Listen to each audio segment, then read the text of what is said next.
Dear students, welcome back. Maharashtra SET जिसकी exam अभी मुझे बताया गया है मेरे स्टूडेंट रजनीकांत मिश्रा, जिनको मैं बहुत धन्यवाद देता हूं, उन्होंने ये पेपर भेजा। उन्होंने ये भी बताया कि ये जून में ये पेपर हुआ था और ये रियली बहुत अच्छा पेपर है। चलिए अभी इसके बारे में ज़्यादा नहीं कहते।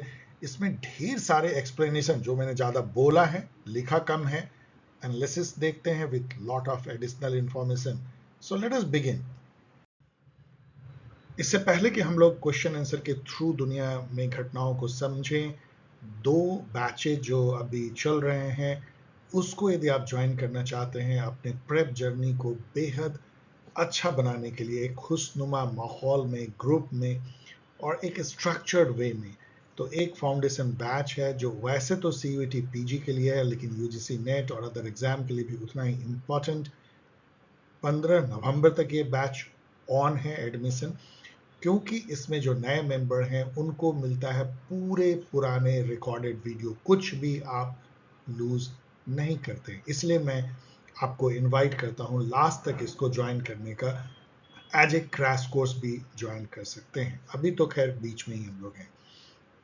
इसके अलावा यदि आप UGC नेट के मॉक सीरीज ढूंढ रहे हैं या assistant professor set, PSC +2 exam, इन सब जॉब ओरिएंटेड, तो इससे ऑथेंटिक और इससे अफोर्डेबल कोई भी टेस्ट सीरीज नहीं हो सकता। आप ज्वाइन कर सकते हैं ऑनगोइंग मॉक टेस्ट सीरीज। दोनों के रजिस्टर करने की विधि यहाँ पे बताई गई है। दोनों के एड्रेस को जरा गौर से देख लीजिएगा, दोनों में थोड़ी बहुत अलग एड्रेस है। स्पेलिंग सही कीजिए और आज ही रजिस्टर्ड कीजिए और आगे जानिए। ये मैं कह रहा था कि ये रिसोर्सेज अवेलेबल हैं, ऑफ कोर्स किंडल वर्जन में है। अब तक मुझे पूरा भरोसा है कि मेरे स्टूडेंट जो हैं किंडल वर्जन को एस कर लिए होंगे, वो ऑनलाइन के, तो आप लोग बहुत मास्टर हो, आप लोग यंग हो, लेकिन मोबाइल पे मत पढ़ना, टैब या सस्ते लैपटॉप पे पढ़ने की कोशिश करना यदि महंगा नहीं ले सकते हो तो। ये बुक्स जो हैं तब तक आप तैयारी कीजिए। आप CUET PG एग्जाम देना चाहते हैं 2026 में, तो आपके लिए एक बेहतरीन वंडरफुल रिसोर्स जो है CUET PG 2026 prep start guide है। प्रेप स्टार्ट गाइड ये ट्रू मायने में एक प्रेप स्टार्ट गाइड है, जिसमें कि वो सब कुछ है जो कि 2026 एग्जाम के लिए आपको जानना चाहिए। एग्जाम का स्ट्रक्चर, उसकी सिलेबस, उसके पैटर्न, 5 साल के क्वेश्चन की डिफिकल्टी लेवल, 3 साल में जो यूनिवर्सिटीज में जो डिफरेंट कट ऑफ गए, जो इधर उधर आप पूछते रहते हो, वो वहां पे दी गई है। और उसके बाद 500 से ज्यादा जो एक्चुअल क्वेश्चन पूछे गए CUET PG में, उसकी ऐसी एनालिसिस जो कहीं आपको नहीं मिलेगी और इतनी इंफॉर्मेशन जो कहीं नहीं मिलेगी। मैं दावे के साथ कहता हूं, केवल उन क्वेश्चन को भी यदि आप देख लोगे ना, तो आप CUET PG के अधिकतर क्वेश्चन को सॉल्व कर सकते हो, क्योंकि वो फैक्ट कितनी बार ही रिपीट हो गए हैं सिलेबस में। तो ये बुक को आप नॉमिनल कॉस्ट पे ले सकते हो। UGC नेट यदि आप, और यदि आप CUET PG दे रहे हो, तो इस गाइड को तो लिए बगैर आपको CUET PG देना नहीं चाहिए। कई लोग कहते हैं कि सर क्या ये गाइड को आप रिवाइज करेंगे? इसकी जरूरत नहीं है। मैं जितना रिवाइज करूंगा उतना ही गाइड बल्कि होता जाएगा। अभी इसमें बहुत सुंदर सुंदर फैक्ट है। क्यों आप चाहते हो कि मैं और अधिक फैक्ट दूं और आपके दिमाग को बोझिल करूं? क्योंकि और अधिक फैक्ट ही तो देंगे, सिलेबस तो चेंज हुई नहीं है। तो चलिए आप CUET PG गाइड जो अभी जिस फॉर्म में है, जो पिछले साल रिवाइज हुई है, उसको आप यूज कीजिए। यदि आप UGC नेट दे रहे हैं तो ये बुक के बगैर आप बिल्कुल अधूरे हैं। UGC नेट एग्जाम गाइड और ऑब्जेक्टिव पॉलिटिकल साइंस तो आपको हर एग्जाम के लिए, चाहे CUET PG दो, चाहे UGC नेट या कोई भी, आपके लिए मदर बुक के जैसा आप लोगों ने इसको बनाया। इसकी जो डायरेक्ट लिंक है वो डिस्क्रिप्शन में दी जाएगी, सीधा आप क्लिक करके आप जाके खरीद सकते हो। यहाँ पे डियर स्टूडेंट याद रखना एक बात को, कि आप यदि इस बुक को खरीदते हैं तो ये सवाल आपके जहन में आएगा कि मैं उसको पढूं कैसे। उसके लिए किंडल जो ऐप है, जो फ्रीली अवेलेबल है, उसको डाउनलोड कर लीजिए और उसमें जो लॉगिन आप करेंगे वो वही यूजर आईडी और पासवर्ड से कीजिए जिससे आपने अमेजन में बुक खरीदा है। दोनों अलग अलग होने पे आपको नहीं दिखेगा। वहाँ लाइब्रेरी लिंक होता है किंडल ऐप में, उसको जैसे ही आप क्लिक करेंगे आपकी बुक दिखेगी, जो भी आप बुक खरीदते हैं, और बहुत सारे फ्री बुक भी आपको दिखेंगे वहाँ। उसको डबल क्लिक कीजिए और पढ़िए और देखिए वंडरफुल दुनिया जो किंडल की है उसमें आप चले जाएंगे। चलिए इससे पहले कि क्वेश्चन आंसर का दौर एक एक करके शुरू करते हैं, एक जनरल ओवरव्यू जो इन क्वेश्चन का, जो मैं हमेशा देता हूं, जिससे आपको समझ में आए कि किस पैटर्न का ये पेपर है। इसको आप बहुत ही एक खूबसूरत पेपर मान सकते हैं। इसको देख के आपको लगेगा कि सभी क्वेश्चन अच्छे हैं, बहुत डिफिकल्ट नहीं है। कई लोग कहेंगे कि ये बहुत आसान है, लेकिन ऐसे ही क्वेश्चन जनरली स्टूडेंट सॉल्व करते हैं। बाकी समझिए जो क्वेश्चन आते हैं वो यूं ही रह जाते हैं, लोग तुक्का मारते हैं, गेस करते हैं। These are the questions which student actually are able to do।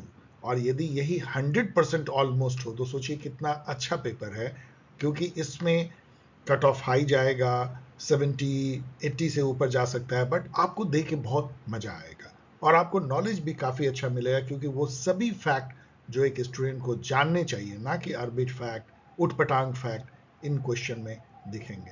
ये बहुत अच्छा एक अटेम्प्ट है। Let us begin. The first question आपके स्क्रीन पे दिख रहा है, the book citizenship and social class is authored bye. अब इसका ये तो लेवल 1 क्वेश्चन अधिकतर इसमें है, कौन क्या ऐसे, तो इसलिए ज़्यादा थोड़ा आसान भी है, बट इसके थ्रू कुछ चीज़ों को आपको जानना चाहिए।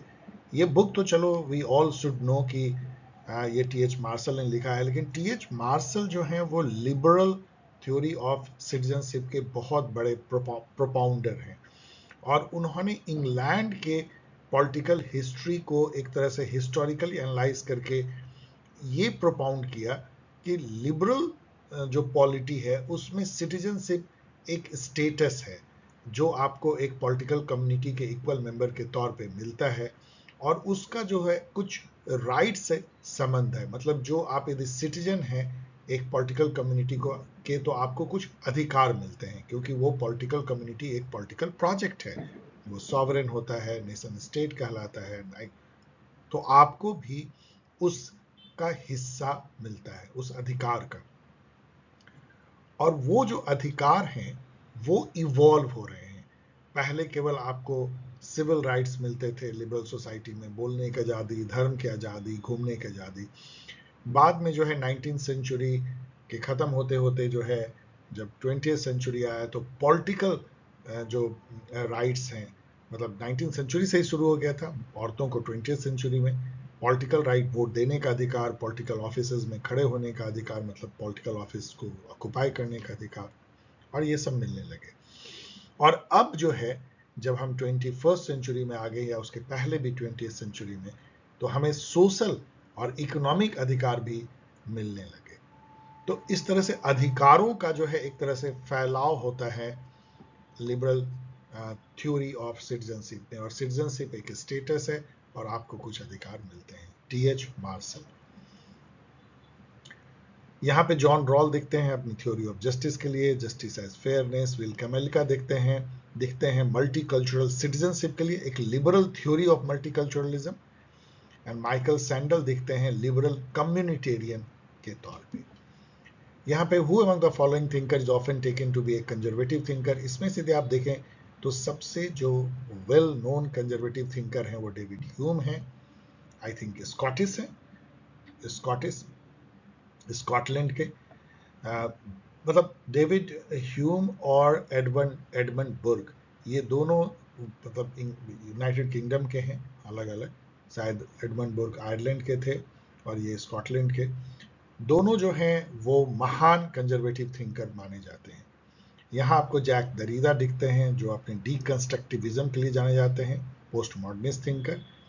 नोएम चोमेस्की दिखते हैं जो एक लिविंग लीजेंड हैं अमेरिका में, जो एक critical left oriented thinking America जैसे कंजर्वेटिव समाज में जाने जाते हैं। और E.F. स्कूमेकर दिखते हैं जो कि एक इन्वायरमेंटलिस्ट है, इन्होंने स्मॉल इज ब्यूटीफुल करके जो है बुक लिखा था। Who among the following thinkers described ideology as false consciousness? False consciousness क्या होता है? Consciousness मतलब अवचेतना, मतलब आप कैसे समझते हैं क्या चीजें हैं, कैसे हम समझते हैं क्या सही है, गलत है, कौन औरत है, मर्द है, कौन जो है निर्जीव है, सजीव है। दिस जो कॉन्शियसनेस इज समथिंग, एहसास जो हमें होता है अपने चारों तरफ के रियलिटी का, नेचुरल एंड सोशल वर्ल्ड का, वो कॉन्शियसनेस है। यदि वो है तो हम जीवित हैं, हम हैं, हमारा दिमाग काम कर रहा है, दैट इज कॉन्शियसनेस।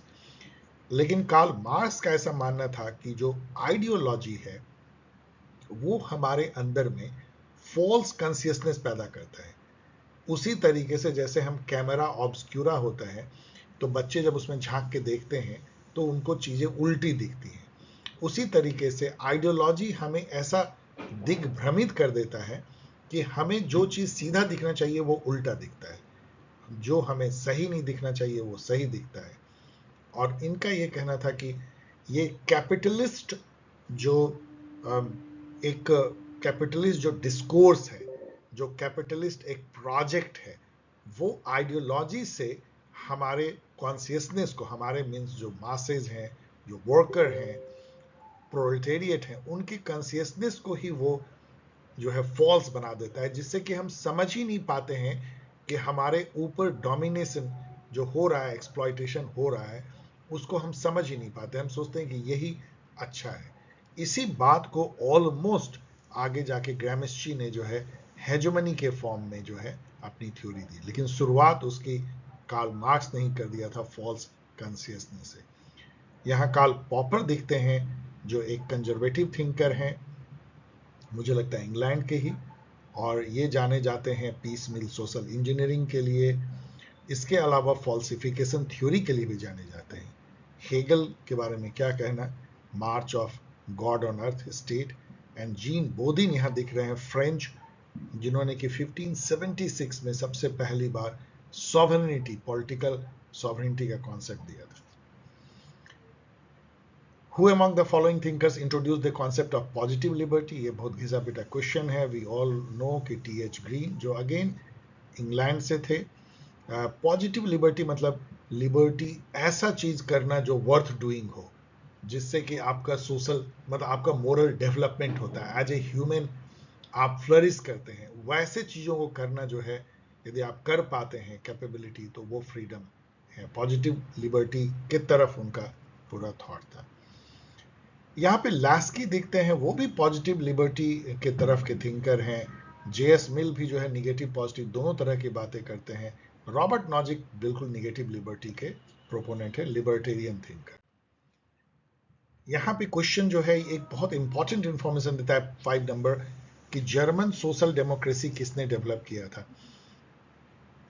ये जो थिंकर है एडवर्ड बर्नस्टीन, आपको पता होना चाहिए, he is known for evolutionary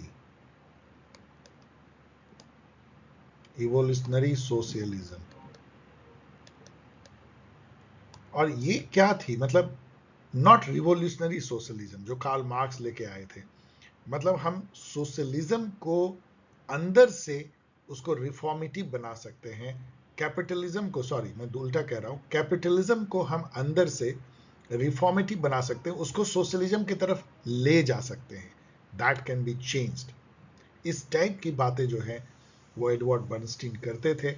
Pacific socialism कह लीजिए, और जो जर्मन सोशल डेमोक्रेटिक पार्टी है उसके वो एक तरह से आइडियोलॉग थे, Edward Bernstein.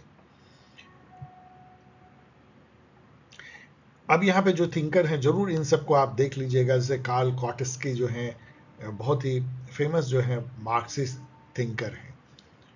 One of the earliest thinker to give detailed attention to the problem of inequality in modern civilization. यदि कोई एक थिंकर जो अपने inequality, conventional and natural inequality या इनइक्वलिटी का क्या कारण है, डिस्कोर्स ऑन इनइक्वलिटी, इन सब पे जो काम जिन्होंने सबसे ज्यादा किया है मॉडर्न काल में, वो रूसो है। यहाँ पे प्रौधन दिखते हैं, जो प्रौधन जो हैं एक तरह के आप कह सकते हैं यूटोपिक सोशलिस्ट थे कार्ल मार्क्स के नज़र से, और ये एनार्किज्म के लिए जाने जाते हैं। इन्होंने जो बुक लिखा था वो था फिलॉसफी ऑफ पॉवर्टी, जिसको कि कार्ल मार्क्स ने बिल्कुल पलट के कर दिया, फिलॉसफी पॉवर्टी ऑफ फिलॉसफी। इन्होंने लिखा था philosophy of poverty. Joseph Proudhon ने ही नारा दिया था कि प्रॉपर्टी इज थेफ्ट, जिसको अगेन मार्क्स ने पलट के कह दिया profit is theft, Proudhon. Alexis de Tocqueville दिखते हैं यहाँ पे, डेमोक्रेसी इन अमेरिका 1835 में, one of the greatest comparative political thinker, जिन्होंने कि डेमोक्रेसी को टिरेनी ऑफ मेजोरिटी करार दिया था। The concept of hegemony was developed by, तो इनके बारे में तो अभी हमने बात किया, वही फॉल्स कॉन्शियसनेस का जो है बड़ा रूप, जहां पे कि आइडियोलॉजी के थ्रू कैपिटलिस्ट जो डिस्कोर्स होता है वो एक हेजोमनी बनाता है प्रोलेटेरिएट पे, वर्किंग क्लास पे, मासेस पे, जिसमें कि उनको लगता है कि कैपिटलिस्ट समाज में ही रहना और कैपिटलिज्म के अंदर एक एक्सप्लॉइटेड क्लास होने में ही उनकी भलाई है। इस टाइप की बातें आपके ब्रेन वॉश करके कैपिटलिस्ट डिस्कोर्स बनाते हैं through media, through cinema, through public discourse, through movie, through magazine, all in सब के थ्रू जो है सिविल सोसाइटी में जो है ये हेजोमनी बनाया जाता है। Antonio Gramsci. डेविड हिल्ड अपने कॉस्मोपॉलिटनिज्म के लिए जाने जाते हैं, कॉस्मोपॉलिटनिज्म डेमोक्रेसी के लिए। आना aren't one of the great thinker हैं जो कई डायरेक्शन में काम करती हैं। ये ज्यूइश थी, भाग करके अमेरिका गई थी, टोटलिटेरियनिज्म पे काफ़ी कुछ लिखती हैं ये, और इनका फेमस है कि पावर इज कलेक्टिव को क्रिएशन। जब हम मिल करके कुछ पब्लिक रियल में को क्रिएट करते हैं तो वो पावर है। पावर जो है कोएर्सन नहीं है, पावर ओवर नहीं है, पावर विथ है। 8 नंबर देखिए, male designated and male dominated institutions are the major threat to nature. तो जैसे ही आपने देखा कि ये लाइन आया, इसका मतलब इको फेमिनिज्म की बात हम कर रहे हैं, आगे पढ़ने की भी जरूरत नहीं है। वंदना शिवा आपको याद है, famous ecofeminist, Maria Mies. The argument that the search for knowledge is an expression of the search for power, मतलब knowledge power का घालमेल। जहां भी डियर स्टूडेंट ये आपको knowledge power nexus नजर आए, वहां postmodernist, poststructuralist Michel Foucault को याद कीजिए। The book title the real world of democracy. Real world of democracy जो है ये सीबी मैकफर्सन की बुक है। अब ये सब तो ऐसा है कि आपको याद करना पड़ेगा, लेकिन जैसे मैंने सैकड़ों पेपर एनालाइज किए थे, इसी तरह आप सैकड़ों पेपर यदि आप खुद सॉल्व करेंगे तो आपको ऐसे ही याद हो जाएगा, आपको याद करने की जरूरत पड़ेगी नहीं। सीबी मैकफर्सन कैनेडियन थे और ये मार्क्सिस्ट एनालिटिकल मार्क्सिज्म के लिए जाने जाते हैं, जिन्होंने कि liberalism of Hobbes and Locke को पॉजिटिव इंडिविजुअलिज्म करार दिया था, स्वार्थी व्यक्तिवाद। यहां रॉबर्ट डेहल दिखते हैं जो पॉलियार्ची के लिए जाने जाते हैं, प्लूरलिस्ट थिंकर, पावर के डेफिनेशन के लिए भी जाने जाते हैं। जो फर्स्ट फेज ऑफ पावर है ब्रूट, जो आप किसी को काम करवाने के लिए मनवा सकते हैं चाहे वो माने या नहीं। जर्मी बेंथम दिखते हैं, फादर ऑफ यूटिलिटेरियनिज्म, और जोसेफ स्कुम्पीटर दिखते हैं, एक तरह के इलीट थिंकर जिन्होंने डिक्लेयर किया कि डेमोक्रेसी कुछ भी नहीं है बल्कि एक पॉलिटिकल मेथड है जिसके थ्रू की मासेज जो है पीरियोडिक कंपीटिटिव इलेक्शन से इलीट को चुनती हैं रूल करने के लिए। Antonio Gramsci introduced the idea of historic block as a key element in understanding social change. वही जो हेजोमनी जब वो एक्सप्लेन कर रहे थे उसमें उन्होंने हिस्टोरिक ब्लॉक का जिक्र किया। हिस्टोरिक ब्लॉक क्या होता है कि जैसे यहाँ पे देखिए, यहाँ पे एक्सप्लेन भी किया, the unity of diverse social force under the leadership of A dominant class. मतलब एक डोमिनेंट क्लास है और वो जो है एक डाइवर्स सोशल फोर्सेस को यूनाइट करता है एक पर्टिकुलर आइडियोलॉजी के पीछे में, और वो इतना क्रिटिकल मास जमा कर लेता है कि एक पर्टिकुलर सोसाइटी में या नेशन में फिर उसको पलटना मुश्किल होता है उस आइडियोलॉजी को। जैसे आप यदि बहुत थोड़ा सा देखें तो इंडिया में अभी शायद एक हिस्टोरिकल ब्लॉक बन रहा है हिंदुत्व को लेकर के, कि हिंदुत्व जो है कैसा होना चाहिए, हिंदू जो कल्चर जो है उससे हमारा राष्ट्र चलना चाहिए, और जो मेजॉरिटी यहाँ पे हैं उनकी जो आशा है, आकांक्षा है, या जो आस्था है, या जो कल्चरल जो मोटिव्स हैं, सिंबल्स हैं, उसको पूरे नेशन का सिंबल मानना चाहिए एंड लाइक दैट। इस टाइप की जो बातें हैं जो एक हिस्टोरिकल ब्लॉक जैसा इंडिया में भी बनते हुए आप देख सकते हैं। उसका कैसा आगे होगा वो अलग बात है। तो वो कहते हैं कि ऐसा जब हिस्टोरिकल ब्लॉक बनता है तब हेजेमनी एस्टैब्लिश होता है। During the Chinese civil war, Mao Zedong outlined his military strategy which involved the use of guerrilla warfare, मतलब एकदम छोटे छोटे वॉरफेयर में पलट के आप वॉर करें, दुश्मन पे फिर भाग जाएं। and the establishment of base areas in rural region. What is this strategy commonly known as? तो ये जो गुरिल्ला वॉरफेयर था जो रूरल एरियाज में वो करते थे उनको उन्होंने पीपल्स वॉर करा दिया, इस टाइप का उन्होंने बुक भी लिखा था. Who among the following wrote, the laws are the rules of just and unjust, nothing being reputed unjust that is not contrary to some law. इसका मीनिंग ये होता है कि जस्ट और अनजस्ट का जो मायने है वो एक पर्टिकुलर कानून के कॉन्टेक्स्ट में ही है. जो कानून के अनुसार है वो जस्ट है, जो नहीं वो अनजस्ट. मतलब जस्ट और अनजस्ट का कोई कानून के बाहर कोई ट्रांसडेंटल कोई और बेसिस नहीं है. इस टाइप के थॉट को लीगल पॉजिटिविज्म कहते हैं. मतलब लॉ के अनुसार ही जो है वही मोरल है, वही इथिकल है, वही जस्ट है. तो Hobbes is known for his legal positivism.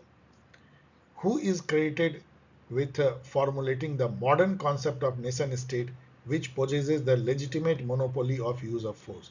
ये जो है मैक्स वेबर ने इस टाइप से कंसेप्चुलाइज किया था स्टेट को कि स्टेट को एक पर्टिकुलर टेरिटरी में monopoly of legitimate use of violence है. मतलब वो लेजिटिमेट वे में वायलेंस कर सकती है. बाकी सब तो इलेजिटिमेट वायलेंस करेंगे गुंडे और अपराधी, लेकिन स्टेट जो है गोली चला सकती है, फांसी पर लटका सकती है, लाठी चार्ज कर सकती है लेजिटिमेट वे में, कानून के अनुसार.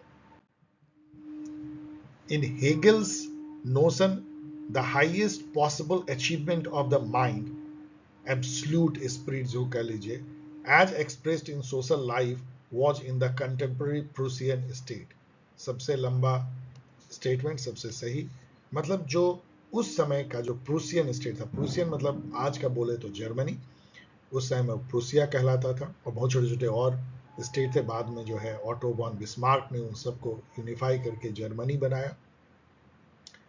तो प्रूसियन स्टेट में जो है जो माइंड है वो एब्सोल्यूट स्पिरिट, उसकी कॉन्शियसनेस जो है अपने हाईएस्ट लेवल पे पहुंचती है, बिकॉज वो परिस्थिति स्टेट देता है एब्सोल्यूट फ्रीडम का. तो ये बात इसीलिए उन्होंने स्टेट को मार्च ऑफ गॉड ऑन अर्थ कह दिया था. Which of the following thinker promoted the idea that citizens create state for protection of their rights, and if the state fails, they have a right to resist? तो ये thought ही कि right to resist आप lock के साथ देख सकते हैं, क्योंकि और ये कि स्टेट बना ही है सिटीजन के राइट को प्रोटेक्ट करने के लिए, नेचुरल राइट थ्योरी में आप देख सकते हैं John Locke. Which of the following author wrote, citizen is a free and autonomous person? इस पे विवाद हो सकता है. ये क्वेश्चन का ऐसा नहीं है कि आप एक चुन सकते हैं, लेकिन ऑटोनोमस वर्ड जैसे ही आता है, फ्री एंड ऑटोनोमस, तो सबसे जो अच्छा ऑप्शन होगा वो जेएस मिल होंगे, जिन्होंने कि इंडिविजुअल ऑटोनॉमी की बात की, एज ए फ्री एक इंटिटी की बात, जिसका अपने शरीर अपने मन पे जो है पूरी तरह से ऑटोनॉमी है, और वो अपनी सेल्फ रिगार्डिंग जो एक्शन होता है उसके लिए वो किसी के प्रति जिम्मेदार नहीं है, और स्टेट को कोई अधिकार नहीं है कि वैसे सेल्फ रिगार्डिंग एक्शन में इंडिविजुअल के हस्तक्षेप करे. That is called harm principle and self regarding and other regarding principle. और यही बात यहां पे आगे क्वेश्चन में है. Citizen is a free and autonomous person over himself, over his own body and mind. The individual is sovereign, autonomous, J S Mill. तो ये दोनों क्वेश्चन मिला हुआ है. Which thinker believed that the individual right to liberty reinforces selfishness? तो individual right to liberty जो है वो स्वार्थीपना है, ऐसा कौन सोचेंगे इसमें? मतलब इन सब में थोड़ा आप कंफ्यूज कर सकते हैं. हॉब्स क्यों सोचेंगे, एक लिबरल थिंकर है.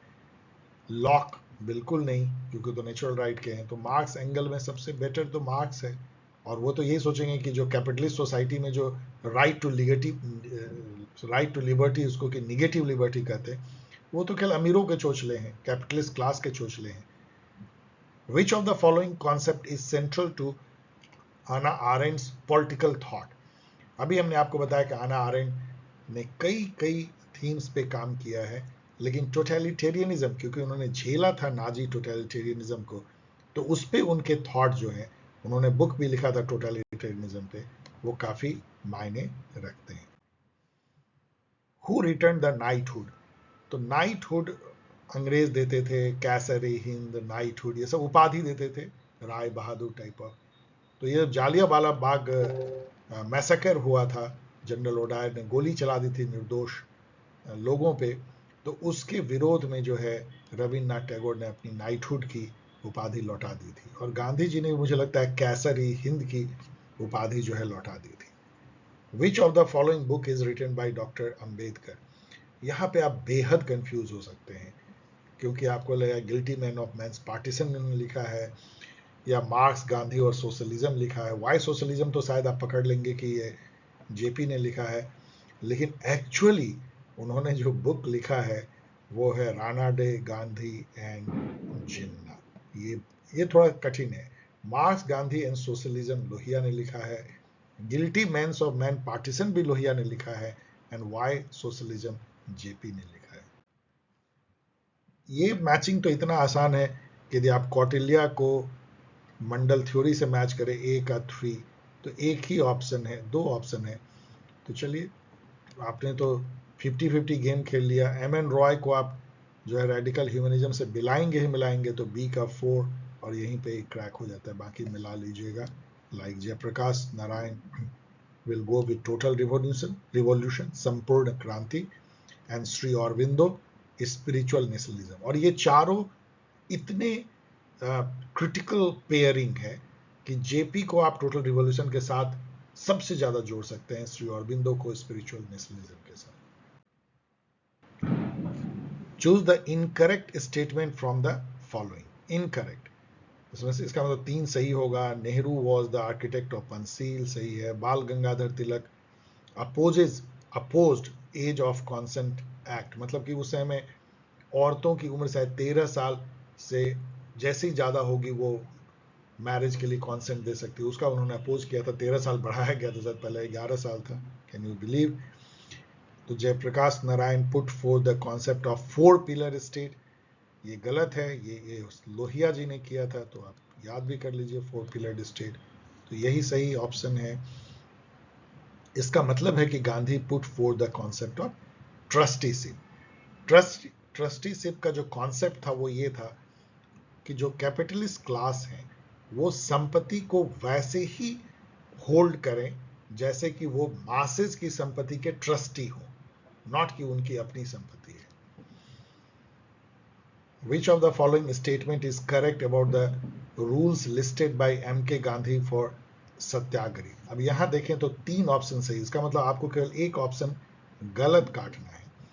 अब यहां देखिए, must be angry with opponent, आपको एक क्रूड स्टेटमेंट दे दिया गया जो डेफिनेटली रॉन्ग है। इसका मतलब सी सी सी और आंसर मिल गया, बाकी पढ़ लीजिएगा। What are the conditions put forward by Ambedkar for democracy to function? Democracy function, अब यहां 3 है, इसका मतलब एक जो है डेमोक्रेसी को काटता होगा। तो यहां पे देखिए, existence of a weak opposition, ये तो डेमोक्रेसी नहीं हुई ना, कि अपोजिशन को कुचल पुचल के रख दो और केवल मतलब एक रूलिंग पार्टी हो, तो वो डेमोक्रेसी नहीं है, वो एक तरह का ऑटोक्रेसी हो जाएगी।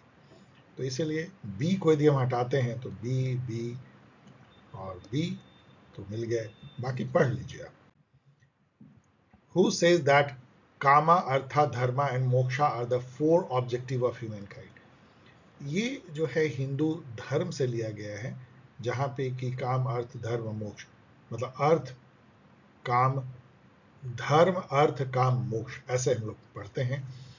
और ये जो है पुरुषार्थ है, these are the 4 goals of life. अर्थ मतलब अर्न करना, जीविका, धर्म मतलब righteousness, moral obligation, way of life, कैसे जिए बेस्ट लाइफ, एंड कामा मतलब जो सेंसुअल प्लेजर होता है, खाना पीना मौज करना, जो हम लोग जीवन में जिसको कहते हैं कि हम इंजॉय कर रहे हैं, एंड मोक्षा मतलब अल्टीमेटली जो निर्वाणा है या इमेंसिपेशन है, जहां पे कि हम जन्म और कर्म के बंधन से मुक्त होते हैं।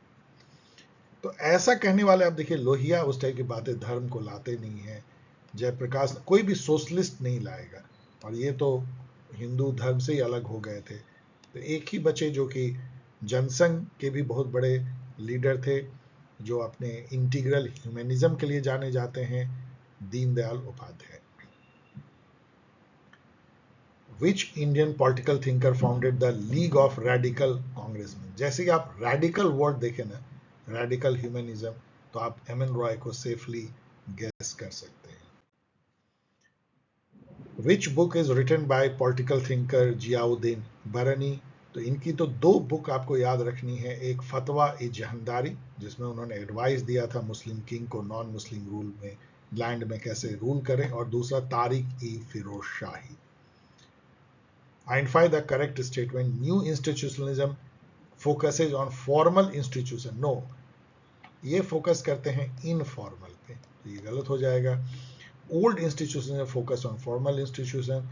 इंस्टीट्यूशनलिज्म मतलब old focuses on developing a sociological view of institution. No, new. And new institutionalism focus on developing a sociological view of institution, ये सही है। New institutionalism rose in 19th century। No, ये हो जाएगा ओल्ड इंस्टीट्यूशनलिज्म।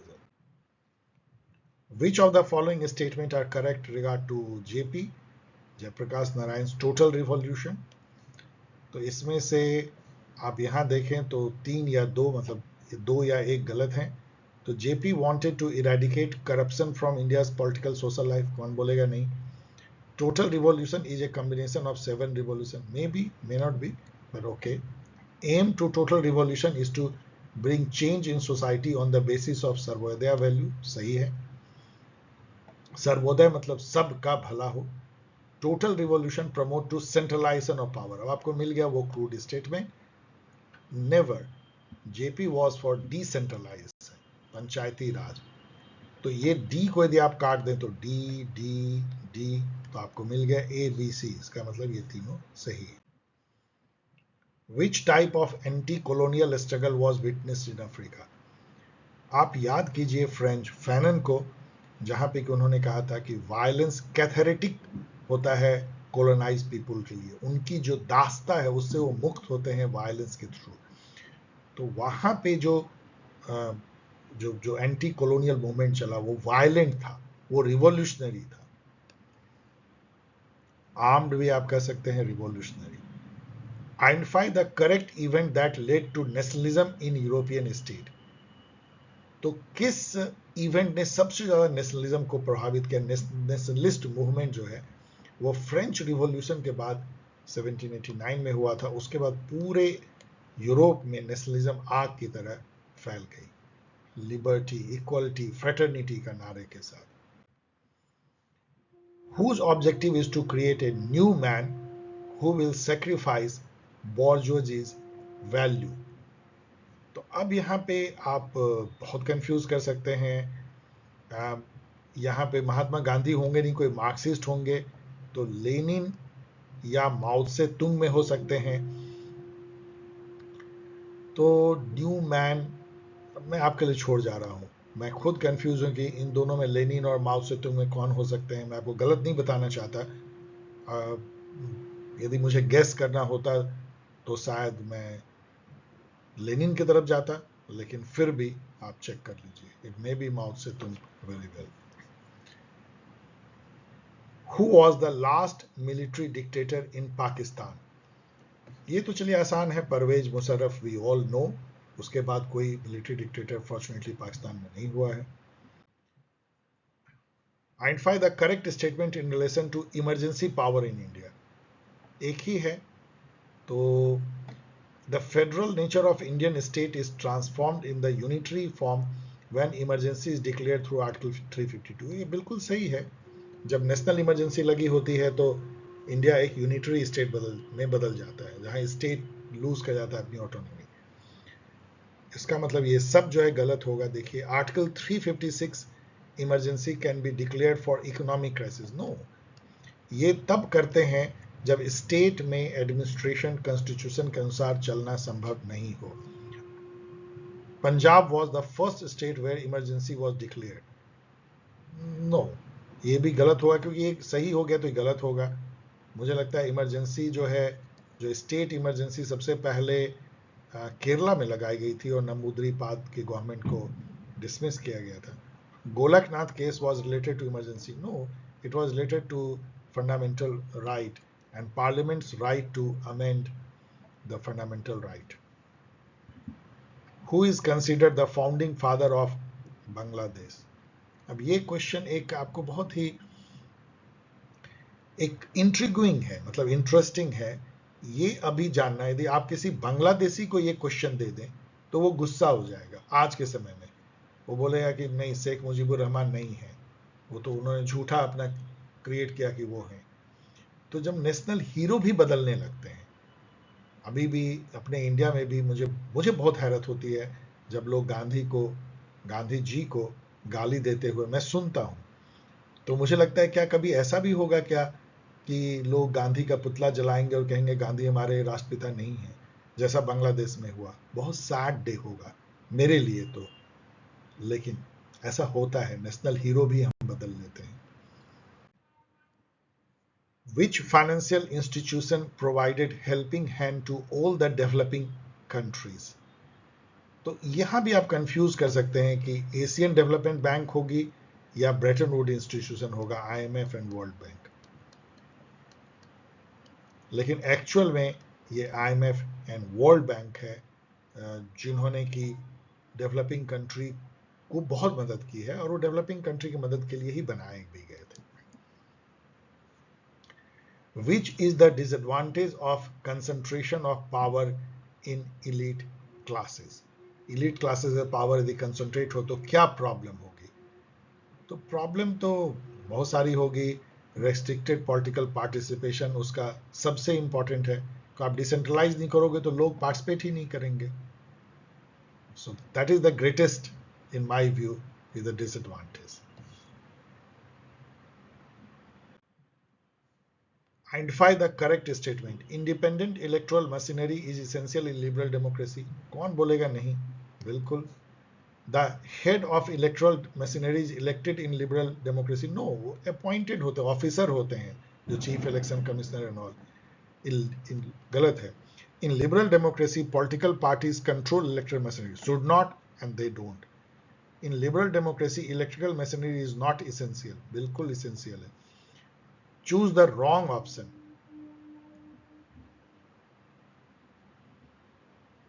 अब ये भी जो है मैं आपके लिए छोड़ जा रहा हूं क्योंकि ये क्वेश्चन सब अर्बिट है।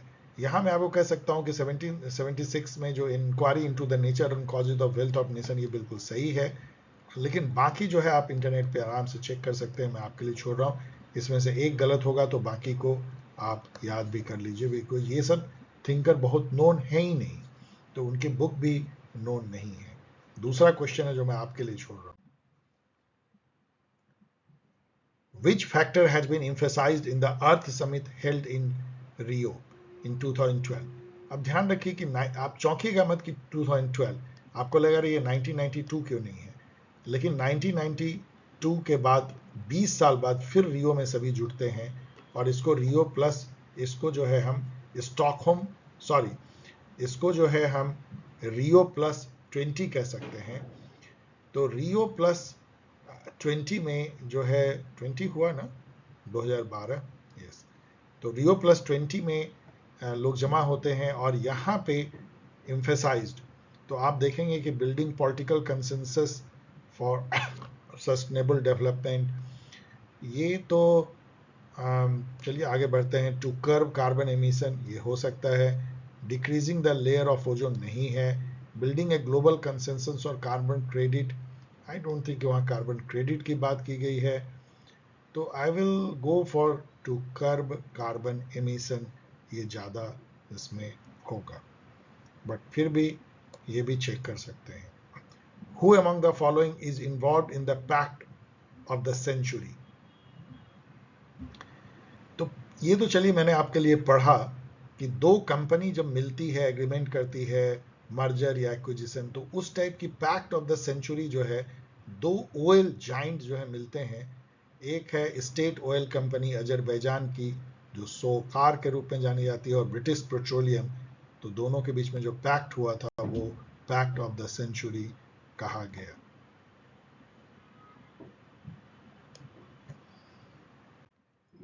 Which university has been developed to develop India's relation with Buddhist countries? तो आपको पता है कि नालंदा विश्वविद्यालय एंशिएंट काल में बुद्धिस्ट शिक्षा का बहुत बड़ा केंद्र था। उसको अभी कंटेम्प्रेरी टाइम में फिर से जो है सेंट्रल गवर्नमेंट ने रिवाइव किया उसको, बहुत अच्छा जो है एक इंटरनेशनल यूनिवर्सिटी बनाया, उसमें बहुत बड़े बड़े विद्वानों को शामिल किया गया। जो इंडिया के नोबेल लॉरेट हैं अमर्त्य सेन, उनको उसका वाइस चांसलर भी एक समय बनाया गया। वैसे सरकार से डिफरेंस के चलते उन्होंने छोड़ दिया उसको। तो और उसमें ये था कि बुद्धिस्ट कंट्री के साथ में थोड़ा हमारा क्लोजर टाई होगा, लाइक जो थाईलैंड है, जापान है, चाइना है, उस तरफ के कंट्रीज जो है, क्योंकि ये बुद्धिस्ट एजुकेशन का केंद्र रहा है नालंदा यूनिवर्सिटी। अब इसमें देखिए तो सार्क 1985 में स्टैब्लिश हुआ, सही है। ओपेक, अब ओपेक और ब्रिक्स में यदि चुना हो, आसियान एकदम बिल्कुल सही है, 1967 बैंकॉक डिक्लेरेशन से स्टैब्लिश होता है, सार्क ढाका डिक्लेरेशन से। लेकिन ब्रिक्स जो है मुझे लगता है 2011 में ये रोशनी में आया। पहले 2010 तक ये ब्रिक होता था, साउथ अफ्रीका जो है 2010 में शामिल होती है, फिर 2011 से ये ब्रिक्स कहलाता है, तो ये गलत है। ओपेक इसका मतलब कि 1963 सही है, चेक कर लीजिएगा।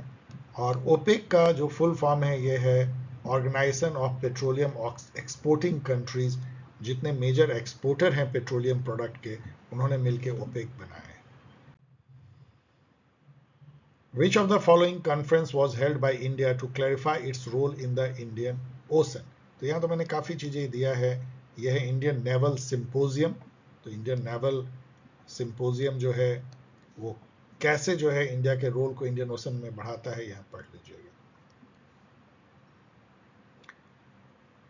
When was the World Trade Organization established?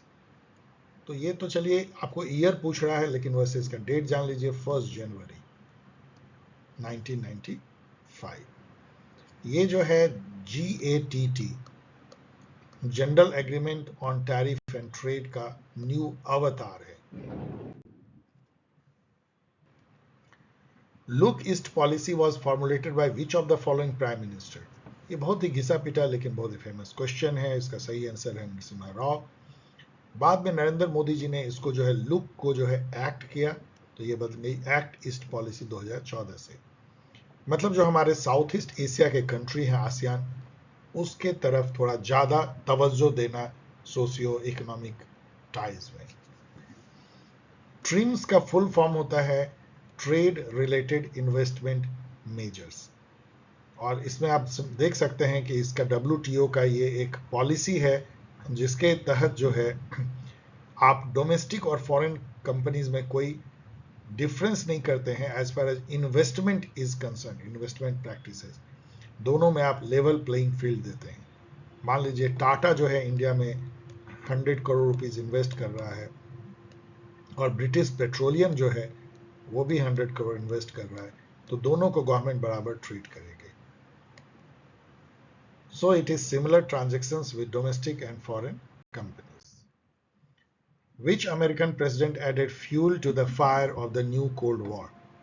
वैसे तो न्यू कोल्ड वॉर जब 1979 में बिल्कुल जोर शोर से शुरू हुआ, मतलब फिर से एक कोल्ड वॉर में आग लग गई डिटेंट फेज के बाद। डिटेंट जो है वो थोड़ा सा ऐसा फेज था जिसमें कि थोड़ी रिलेशनशिप नरम हुआ था, दोनों ईस्ट और वेस्ट अलायंस जो है उतना तल्खी नहीं थी। वो 1960s लेट से 1970s लेट 1970 बीच में था। वैसे तो उस समय जिमी कार्टर थे, लेकिन रेगन जो है उन्होंने फ्यूल टू फायर दिया, लाइक स्टार वॉर टाइप के प्रोग्राम से, और न्यूक्लियर आर्सेनल को और बढ़ा करके। बाद में रीगन बिकेम द शांति का दूत, और वो और गोर्बाचेव ने मिल करके एक तरह से कोल्ड वॉर को खत्म कर दिया। Which of the following are not the features of India's foreign policy? Not. तो यदि आप देखें तो म्यूचुअल कोऑपरेशन है, पीसफुल कोऑपरेशन है, रेस्पेक्ट फॉर म्यूचुअल सॉवरेंटी है, लेकिन एक्सपेंशनिज्म, विस्तारवाद थोड़ी हो सकता है। ऐसा कोई कंट्री बोलेगा कि विस्तारवाद है? कोई नहीं बोलेगा। जो करता है वो भी नहीं बोलेगा, like China. In which year Indo-USSR signed the Treaty of Peace, Friendship and Cooperation? We all know Indira Gandhi ने साइन किया था, और उसके बाद बांग्लादेश का वॉर हुआ था। जब हमने इंडो यूएसएसआर के साथ ये ट्रीटी ऑफ फ्रेंडशिप साइन किया, तो कई लोगों ने ये माना कि हम लोग नॉन अलाइन नहीं रह गए, हम लोग एक तरह से सोवियत कैंप में चले गए हैं 1971। Choose the correct option regarding ASEAN. It was established in 1976। नो, अभी हम लोगों ने देखा 1967। There are 6 member in ASEAN. No, 11 member अब तो हो गए हैं। Wrong. India is the founding member of ASEAN. India तो मेंबर ही नहीं है। रॉन्ग। तो ASEAN was establish in 1967। When did India accept partial test ban treaty? PTBT जो है 1963 में लागू होता है और उसी समय से जो है अडॉप्ट होता है, लागू होता है, और इंडिया ने उसी समय में इसको एक्सेप्ट कर लिया। यहाँ ये जानना इंटरेस्टिंग है कि इंडिया ने न्यूक्लियर जो प्रोहिबिशन की केवल यही ट्रीटी साइन की है, ना तो इंडिया ने एनपीटी साइन किया और ना ही CTBT, comprehensive test ban treaty. Gujral doctrine जो है वो इंडिया की foreign policy, one of the foreign policy है जब गुजराल फॉरेन मिनिस्टर थे, ना कि प्राइम मिनिस्टर। बाद में प्राइम मिनिस्टर भी थोड़े समय के लिए बने। और ये जो नीति थी वो ये थी कि इंडिया जो बिग ब्रदर का जो इसका इमेज है, छोटी छोटी जो नेबर है वो डर जाते हैं। तो ये बड़ा भाई यदि है इंडिया, तो इन छोटे स्टेट श्रीलंका, नेपाल, भूटान, मालदीव, इनको अपने बराबर ट्रीट ना करे और ये नहीं कहे कि हम तुम्हें 100 करोड़ का फायदा पहुंचा रहे, तुम भी मुझे पहुंचाओ। मतलब कि नॉन रेसिप्रोकल ये पॉलिसी, मतलब हम तुम्हें एक तरफा कंसेशन देंगे, एक तरफा फायदा देंगे। इसका एम ये था कि इंडिया की जो बिग ब्रदर की छवि है, डरावनी छवि है, उसको मिटाना। Choose the correct pair regarding SAARC summit. अब ये तो मैंने यहाँ पे दे दिया है, मुझे भी याद नहीं था, लेकिन इसमें केवल 4th समिट जो है वो सही है। फर्स्ट जो है वो ढाका में होती है, तो सबको याद होना चाहिए। सेकेंड जो है वो बैंगलोर में, और थर्ड जो है काठमांडू में। अब याद कर लीजिए। शायद मुझे लगता है कितनी 18 सार्क समिट हुई थी, सभी याद कर सकते हैं। इसमें से कौन सा इनकरेक्ट है रिगार्डिंग यूनाइटेड नेशन? तो इंडिया फाउंडिंग मेंबर है यूएन का। Vijaya Lakshmi Pandit served as the president of UN, United Nation General Assembly, देख लेते हैं। India is the permanent member of United Nation Security Council. No, we all know कि हम P5 थोड़ी हैं। परमानेंट मेंबर तो आपको पता है कि यूएसए और रसिया के अलावा जो है यूके, फ्रांस और चाइना है। तो ये मिल गया इनकरेक्ट। इसका मतलब कि ये सही है, ये स्टेटमेंट विजय लक्ष्मी पंडित रही हैं। और ये भी सही है कि India is a major contributor in UN peace keeping mission. In which year the inter governmental panel of climate change, इसको शॉर्ट में कहते हैं IPCC, जिसको नोबेल पीस प्राइज भी मिला है पढ़ा 2007 का, तो ये 1988 में इस्टेब्लिश करती है यूनाइटेड नेशन इन्वायरमेंटल प्रोग्राम, जो नैरोबी में बेस्ड है, और World Meteorological Organisation WMO। The ethnic group of the Uighur people belongs to which country? तो उगहर जो है, जैसे भी इसको प्रोनाउंस कीजिए उगहर, ये मुस्लिम है। और आप देख सकते हैं कि यदि ये चाइना है तो इसके नॉर्थ वेस्ट प्रोविंस, जो कि इंडिया, मतलब यहाँ पे आप कश्मीर आ जाता है, इधर अफगानिस्तान, इधर पाकिस्तान है, तो इंडिया के जो बॉर्डर से लगभग सटा हुआ है ऊपर, वहाँ पे उगहर मुस्लिम हैं जिनको कि बहुत सताया जाता है। उनको चाइना अच्छा ट्रीट नहीं करती, ह्यूमन राइट अब्यूज होते हैं। तीस्ता रिवर की जो डिस्प्यूट है, तीस्ता रिवर बांग्लादेश से बहती है, तो आप ये अंदाज लगा सकते हैं कि इंडिया और बांग्लादेश इसको लेके उलझ पड़े होंगे, और यही सही भी है। In which of the article of Indian Constitution there is a provision that states shall take step to separate the judiciary from executive? तो जैसे ही जुडिशरी एग्जीक्यूटिव के सेपरेशन की बात आए, आर्टिकल 50 याद कीजिए। The pay of CAG is equal to the pay of, तो इस तरह के जो कॉन्स्टिट्यूशनल बॉडी हैं लाइक कंट्रोलर, ऑडिटर जनरल, उनकी जो पे होती है वो जजेस के बराबर होती है, उनको उसी तरीके से हटाया भी जाता है। आर्टिकल 148 पढ़ लीजिएगा CAG के बारे में। Which of the following statement are incorrect about Committee on Public Undertaking of the Parliament? ये क्वेश्चन टफ हो सकता है।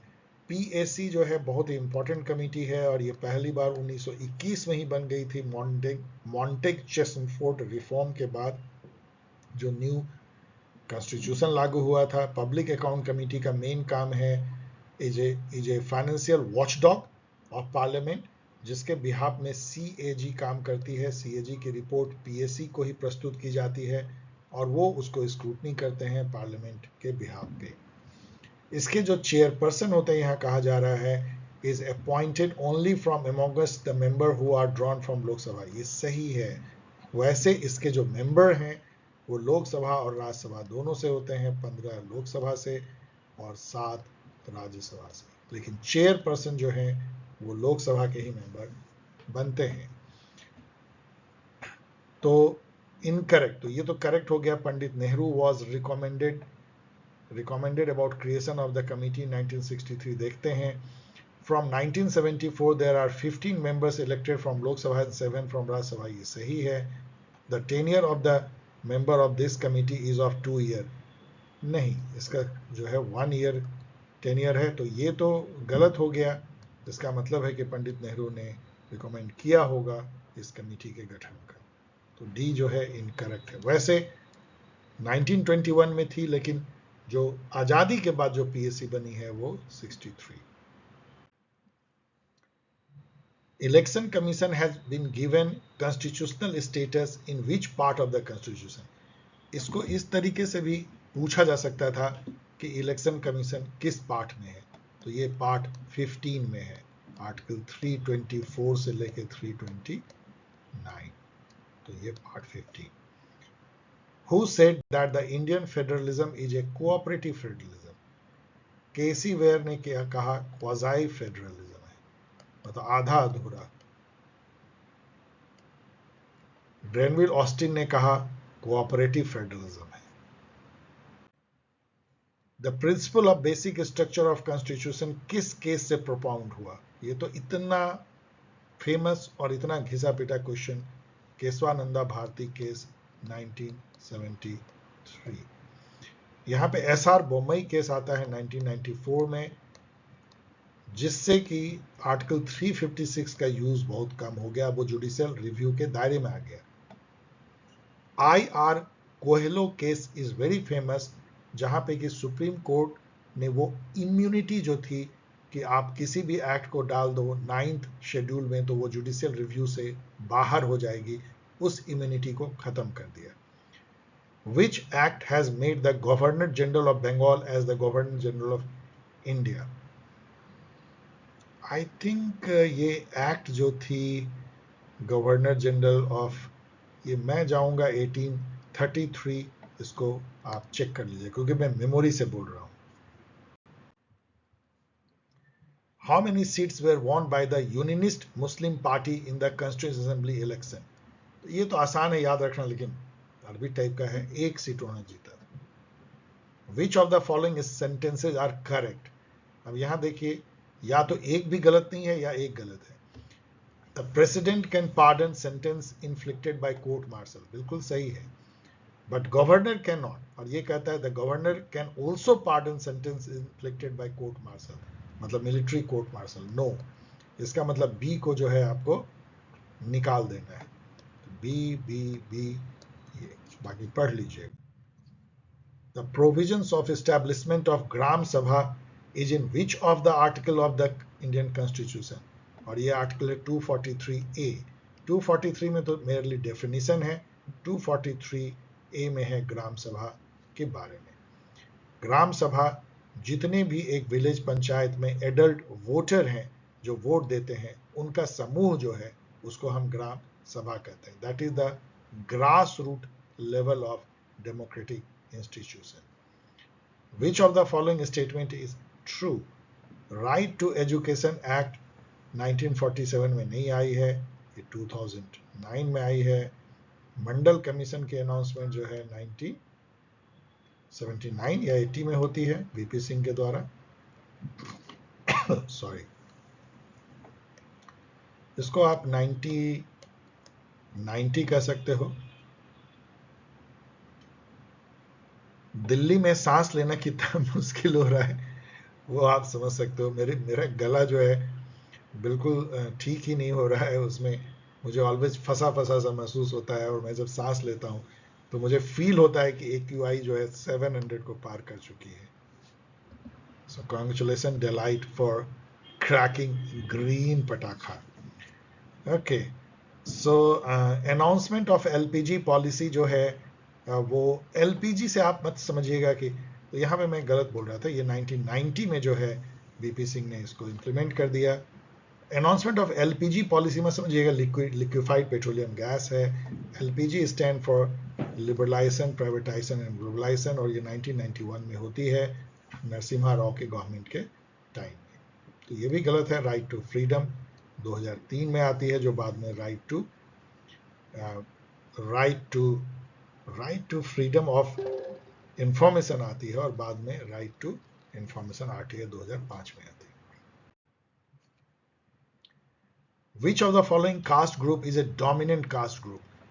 तो जाटव डोमिनेंट नहीं होते, ये दलित होते हैं। महार भी दलित होते हैं। धोबी जो हैं वो भी निचली जाति में आते हैं। लेकिन कमा, रेड्डी, मराठा, पटेल ये सभी अपने अपने रीजन में जो है डोमिनेंट कास्ट है। तो थोड़ी कास्ट के बारे में पता होना चाहिए हम लोग को, नेम भी। इसमें से कौन यूनियन टेरिटरी है पूछ रहे हैं। कश्मीर, जम्मू, लद्दाख, दमन, दीव सभी जो है ऑल। वी ऑल नो कि आप जम्मू एंड, यहाँ पे देखिए कि JNK एक यूनियन टेरिटरी, यहाँ कश्मीर और जम्मू अलग लिखना तो बहुत अजीब सी बात है, ऐसा नहीं है। JNK, लद्दाख अलग है, दमन दीव अलग।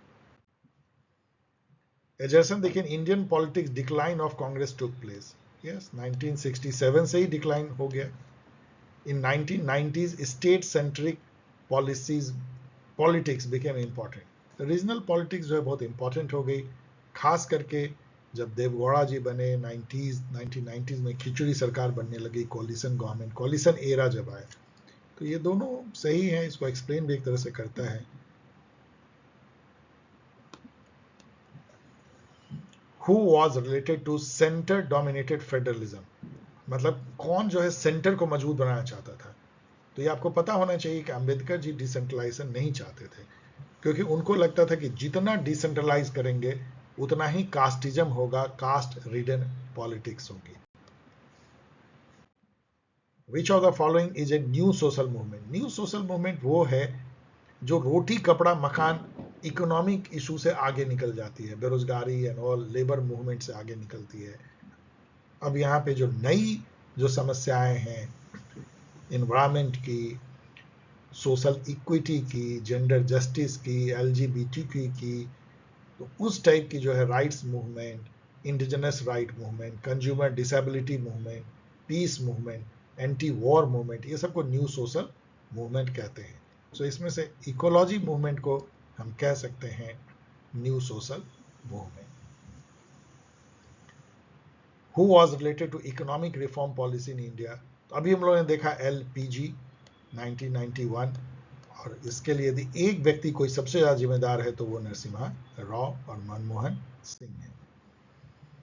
यदि इनको हम मैच करें तो स्टालिन जो है DMK के लीडर हैं और अभी चीफ मिनिस्टर भी हैं, तो A का 2 और इसी से हो जाता है ये क्रैक, बाकी आप कर लीजिएगा मैच। तो इसका मतलब बहुत ही आसान क्वेश्चन है। Which of the following statement about chief minister and prime minister is not correct? VP Singh was chief minister of Uttar Pradesh and prime minister of India. चलिए देखते हैं। देवेगौड़ा तो थे ही कर्नाटका के चीफ मिनिस्टर और प्राइम मिनिस्टर इंडिया के। Modi ji chief minister Gujarat और prime minister India के रहे हैं। IK Gujral was not chief minister of Punjab, never. इसलिए ये गलत है, तो इसका मतलब ये सही होगा, VP सिंह होंगे। तो इसका मतलब सही इसमें से इनकरेक्ट है this D। Which of the following is recognized as leftist political party? इससे ज्यादा आसान क्वेश्चन नहीं हो सकता है। लेफ्टिस्ट, देखिए लेफ्ट जो स्पेक्ट्रम में पॉलिटिकल पार्टी होती हैं, लेफ्ट, और ये राइट और ये सेंटर, जैसे कि कम्युनिस्ट पार्टी ऑफ इंडिया। तो लेफ्ट का मतलब यह है कि इकोनॉमिक पॉलिसीज में कंजर्वेटिव होना, और जो सोशियो कल्चरल पॉलिसी में, कल्चरल एस्पेक्ट में बहुत लिबरल होना। सेकुलर होना। राइट जो होंगे कंजर्वेटिव, वो कल्चरल जो डोमेन होगा, एस्पेक्ट होगा, उसमें काफी दकियानूसी कंजर्वेटिव होंगे, लेकिन इकोनॉमी में काफी लिबरल। सेंटर दोनों का मिला जुला रूप। Managers are called knowledge worker by, तो नॉलेज सोसाइटी का जो कॉन्सेप्ट दिया था वो पीटर ड्रकर ने दिया था, मैनेजमेंट गुरु, और उन्होंने मैनेजर्स को नॉलेज वर्कर कहा था। क्यों? यहां पढ़िए। Who among the following is the editor of the book Public Administration in a Time of Turbulence? ये बहुत फेमस बुक है जो लेकर के आती है new public administration Dwight Waldo की। यहाँ जॉन हनी दिखते हैं, वो भी एनपीए लाने में बहुत अहम भूमिका निभाते हैं, क्योंकि वो एक रिपोर्ट पब्लिश करते हैं जिसका ऑफिशियल नेम है a report on higher education for public service, जिसको पॉपुलरली हनी रिपोर्ट कहा जाता है 1967 में। और उसी से चर्चा शुरू हुई कि यूएस में एडमिनिस्ट्रेशन को बदलने की जरूरत है towards new public administration. Frank Marini जो है वो भी बहुत फेमस थिंकर है न्यू पब्लिक एडमिनिस्ट्रेशन के लिए, ड्वाइट वॉल्डो के साथ मिलके ये फर्स्ट मीनोब्रुक कॉन्फ्रेंस करते हैं 1968 में, और उसी से न्यू पब्लिक एडमिनिस्ट्रेशन सामने आता है। और ये एक बुक भी लिखते हैं कि the Minnowbrook towards the new public administration, the Minnowbrook perspective 1971। Who among the following thinkers shares the integral view of public administration? ये क्वेश्चन बहुत समय से स्टूडेंट को परेशान करता है। इंटीग्रल व्यू का मतलब ये होता है कि प्यून से लेके सीईओ तक किसी भी ऑर्गेनाइजेशन में, पब्लिक ऑर्गेनाइजेशन में पब्लिक एडमिनिस्ट्रेटर है, जबकि जो मैनेजरियल व्यू है उसमें केवल जो टॉप जो एडमिनिस्ट्रेटिव फंक्शन करते हैं वो जो है they are the public administrator, मतलब जो मैनेजरियल फंक्शन, जो रूटीन फंक्शन करते हैं, प्रोग्राम फंक्शन करते हैं, जैसे क्लर्क, प्यून, ये सब जो है नहीं है पब्लिक एडमिनिस्ट्रेटर। दोनों को कौन सपोर्ट करते हैं आप यहाँ पढ़ सकते हैं, थॉमसन दिखते हैं मैनेजरियल व्यू में, और यहाँ पे जो है इंटीग्रल, तो चेक कर लीजिएगा, यहाँ पे तो उल्टा कुछ मुझे दिख रहा है, तो अब लेकिन इसका सही answer as usual it is highly confusing, क्योंकि इसके अनुसार जो मैंने टेक्स्ट दिया है जिसमें मैं स्टिक करता हूँ, इसमें फायोल और फायोल जो हैं आप यहाँ पे देख सकते हैं, फायोल, गुलिक, साइमन, थॉमसन सभी जो हैं मैनेजरियल व्यू के दिखते हैं, इसमें से कोई भी इंटीग्रल व्यू के नहीं है, जिसमें Taylor, Dimock, Woodrow Wilson, L D. White, John Pfiffner आते हैं, तो आप इसको चेक कर लीजिए। Who among the following thinkers mentioned that conflict is neither good or nor bad? It should not be ethically judged.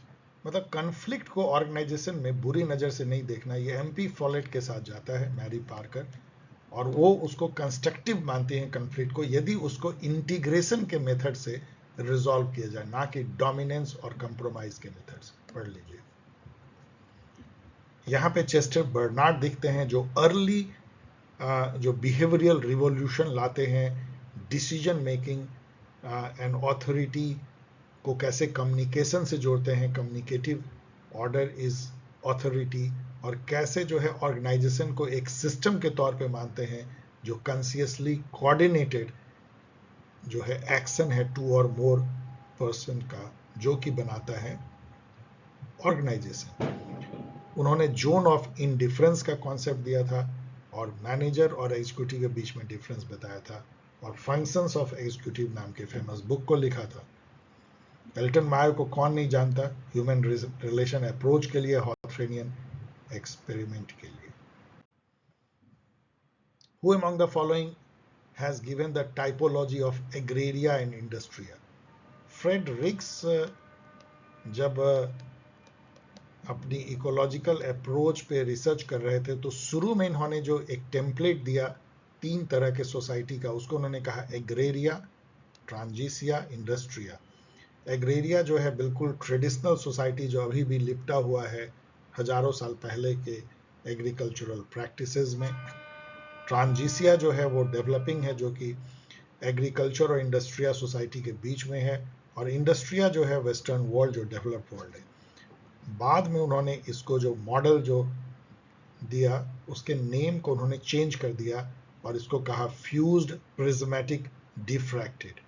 Fused is agraria, prismatic एक transitional society जैसे India, Thailand, Philippines and all developing country, and diffracted USA, England and all. Fred Riggs. यहाँ पे Karl ड्यूस दिखते हैं जो अपने communication theory के लिए जाने जाते हैं, जिन्होंने cybernetics is the science of communication and control, उसको यूज करके उन्होंने एक बहुत फेमस बुक लिखी थी नर्व्स ऑफ गवर्नमेंट, जिसमें कि communication is the essence of political actions and political activities. मतलब politics is nothing but communication. Carl Deuce. Who among the following is regarded as the father of American public administration?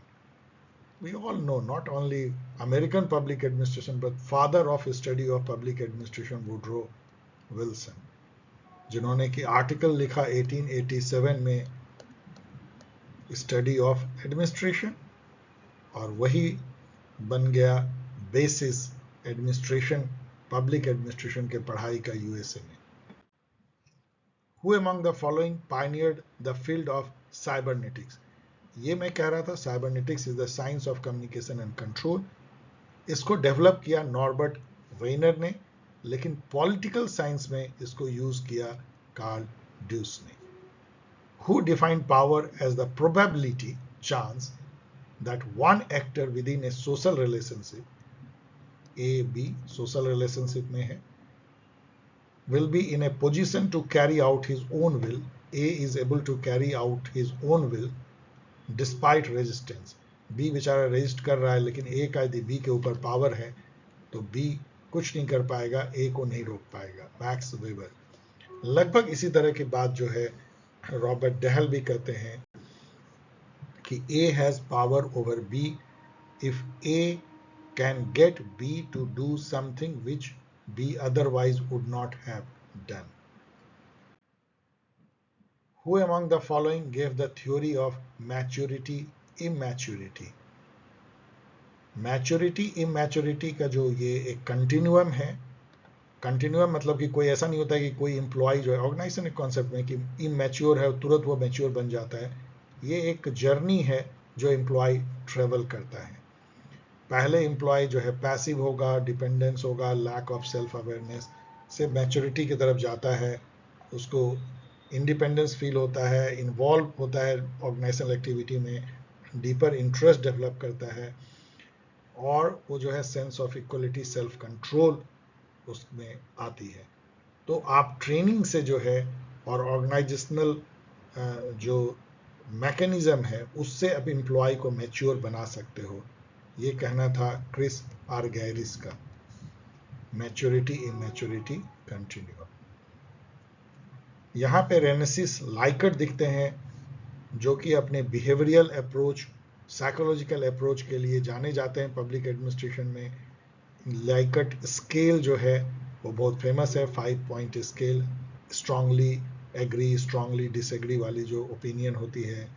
इसके अलावा Likert ने 4 type of management style दिया है, like benevolent, exploitative and all kind of participative, consultative. इसके अलावा वो linking pin model के लिए जाने जाते हैं, जहां 2 और डिपार्टमेंट एक ऑर्गेनाइजेशन के बीच को कोऑर्डिनेट करने के लिए एक लिंक पिन टाइप ऑफ जो है इंडिविजुअल होता है। डगलस मैकग्रेगर यहाँ दिख रहे हैं जो ह्यूमन साइड ऑफ एंटरप्राइज नामक बुक के लिए जाने जाते हैं। इन्होंने theory X and theory Y दिया है। और फ्रेडरिक हर्जबर्ग दिखते हैं जो अपने 2 फैक्टर या हाइजीन मोटिवेशन थ्योरी के लिए जाने जाते हैं। आप इन सब के बारे में और जरूर पढ़ लीजिएगा, बहुत ज़्यादा चारों पूछे जाते हैं। Dash can be credited with introducing comparative study of public administration. तो कंपैरेटिव स्टडी पब्लिक एडमिनिस्ट्रेशन का अभी हम लोगों ने देखा कि फ्रेडरिक्स, जो कि father of comparative public administration, जो इकोलॉजिकल अप्रोच के लिए भी जाने जाते हैं, और ये 10 साल तक जो है कंपैरेटिव एडमिनिस्ट्रेशन ग्रुप था अमेरिका में, उसके चेयरपर्सन भी रहे थे. Which among the following writ provides a remedy for a person wrongfully detained? जैसे कि अभी देखिए सोनम वांगचुक को सरकार ने एनएसए में गिरफ्तार कर लिया, नेशनल सिक्योरिटी एक्ट में. तो उनकी पत्नी ने जो सुप्रीम कोर्ट में रिट पिटीशन दायर किया है वो रिट ऑफ हैबियस कॉर्पस है. चाहे सरकार आपको गिरफ्तार कर ले और आप सोचे कि गलत गिरफ्तार किया है, या किसी ने आपको किडनैप कर लिया हो, आपको पता भी नहीं किसने, इन दोनों केसेस में आप सुप्रीम कोर्ट में सीधा रिट ऑफ हैबियस कॉर्पस दायर कर सकते हैं. हैबियस कॉर्पस लैटिन वर्ड है जिसका मीनिंग है प्रोड्यूस द बॉडी. कोर्ट कहता है प्रोड्यूस द बॉडी. सरकार को भी कह सकती है और किसी प्राइवेट पार्टी को भी. यहाँ पे जो है रिट ऑफ मंडोमस है, वी कमांड, मतलब कि ये एग्जीक्यूटिव को ऑर्डर देती है कोर्ट की जो आपको कानून के अनुसार करना चाहिए वो कीजिए. रिट ऑफ सर्टियोररी सर्टिफाई करती है कि लोअर कोर्ट जो कर रही है वो कानून के दायरे में है या नहीं, और नहीं तो अपने पास वो मंगवा भी सकती है. सर्टिफाई टू सर्टिफाई, एंड रोक सकती है लोअर कोर्ट को प्रोसीडिंग आगे बढ़ाने से. यहाँ पे जो पांचवा रिट जो है लिखा नहीं है वो है writ of quo warranto. By what right are you occupying a public office. यदि आप ये रिट दायर करते हैं कि ये व्यक्ति जो पब्लिक ऑफिस सीएजी जो बना है उनको नहीं सीएजी बनना चाहिए, रूल के अनुसार नहीं है, तो यदि कोर्ट ने एक्सेप्ट कर लिया तो वो पूछ सकती है by what right you are occupying the chair of CAG. Which model of economic development was implemented in India in the 50s? तो 50s में यदि हम देखें जो सेकेंड 5 ईयर प्लान था उस समय में महालनोबिस जो मॉडल था वो नेहरू जी ने अपनाया. That was a big bang, a kind of heavy industry led, public sector led, quick industrialisation model, जो एक समय तो काफी सक्सेसफुल दिखा लेकिन बाद में उसमें और परेशानी भी आई. महालनोबिस जो है वो चीफ स्टैटिस्टिकल ऑफिसर होते थे उस समय में, और उन्होंने नेहरू जी को ये मॉडल दिया था.